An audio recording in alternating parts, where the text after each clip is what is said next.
ये यात्रा चली है, जो पंडित धीरेन्द्र शास्त्री मध्य प्रदेश में एक यात्रा धाम से लेकर चले हैं, बागेश्वर धाम से यात्रा चल रही है, ओरछा तक जा रही है।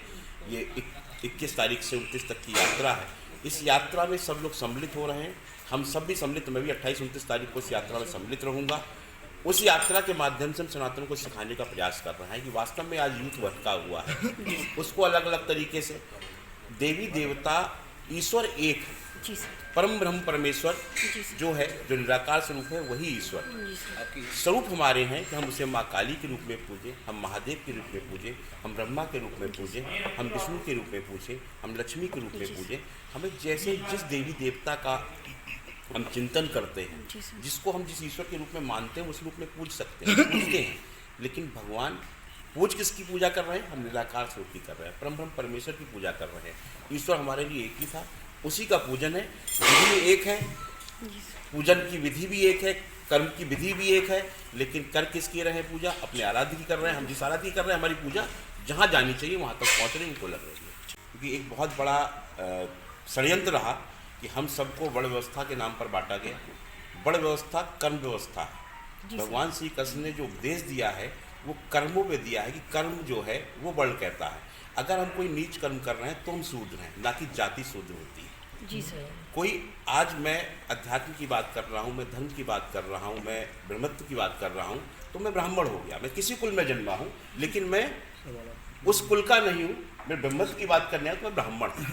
कोई व्यापार कर रहा है, किसी को रोजगार दे रहा है, किसी की जीविका अर्जन कर रहा है, तो वो स्वयं ही वैश्य हो गया। और कोई अगर हमारी सेवा कर रहा है, नौकरी कर रहा है, वो सब लोग आते हैं, सब लोग वैश्य समाज के साथ चले जाते हैं। और जो भाई सुरक्षा कर रहा है वो क्षत्रिय हो गया।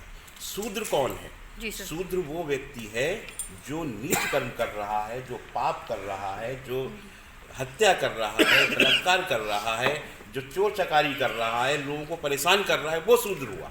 तो सब यही हम लोग, हमारी यात्रा का माध्यम भी यही है, हम सिखाने भी यही। और 1 जनवरी से जो यात्रा हम प्रारंभ करने अब जा रहे हैं, मथुरा से माँ यमुना को लेकर चलेंगे, दिल्ली तक जाएंगे।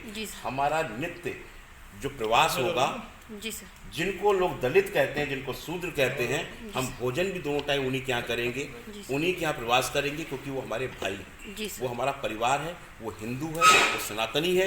ये संदेश देने के लिए हम घर घर जा रहे हैं।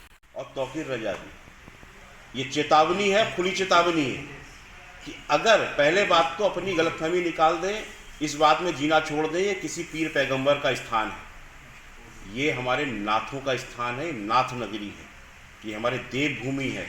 यहाँ से अगर सनातन के विरोध में अब एक आवाज़ उठाओगे तो बहुत सनातनी जाग चुके हैं और ऐसा हश्र करेंगे जो तुमने कल्पना भी ना करी। इसलिए हम साफ शब्दों में कहते हैं कि कान खोल कर सुन लें आपकी। इसीलिए हम बरेली आकर आज अपना ये यहाँ पर प्रेस कॉन्फ्रेंस रखी और आप सबके माध्यम से कहना चाहते हैं कि ना तो यात्रा रुकेगी, और अगर गलती से भी दंगे कराने का प्रयास कर लिया तो उसके लिए भुगतना पड़ेगा। वो बरेली था 2010 का जो तुम्हारा दंगा झेल चुका है, अब कोई भी ना शहर झेलेगा। अब यहाँ पर सरकारें बदल चुकी हैं, विचार ही बदल चुके हैं। तो अपने विचारों को बदल लो और शांतिपूर्वक ध्यान रखना कि अगर गलत करोगे तो गलत का जवाब गलत तरीके से दिया जाएगा, जैसे कल संभल में भी देना पड़ गया। संभल के अंदर अगर वहाँ पर सरकार अपना कार्य कर रही है, प्रशासन अपना कार्य कर रहा है, तो तुम्हें किस बात में पेट में दर्द था? होने देते, सत्यता सामने आती। अगर तुम्हारी शाही मस्जिद निकलती तुम्हारी थी, अगर मंदिर निकलता तो हमारा था।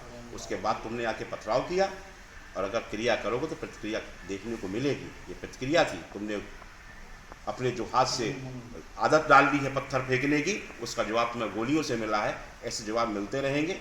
अभी 2 गए हैं, 4 गए हैं, अगर गलती करोगे 10-50 भी खोने पड़ सकते हैं तुम्हारे लिए।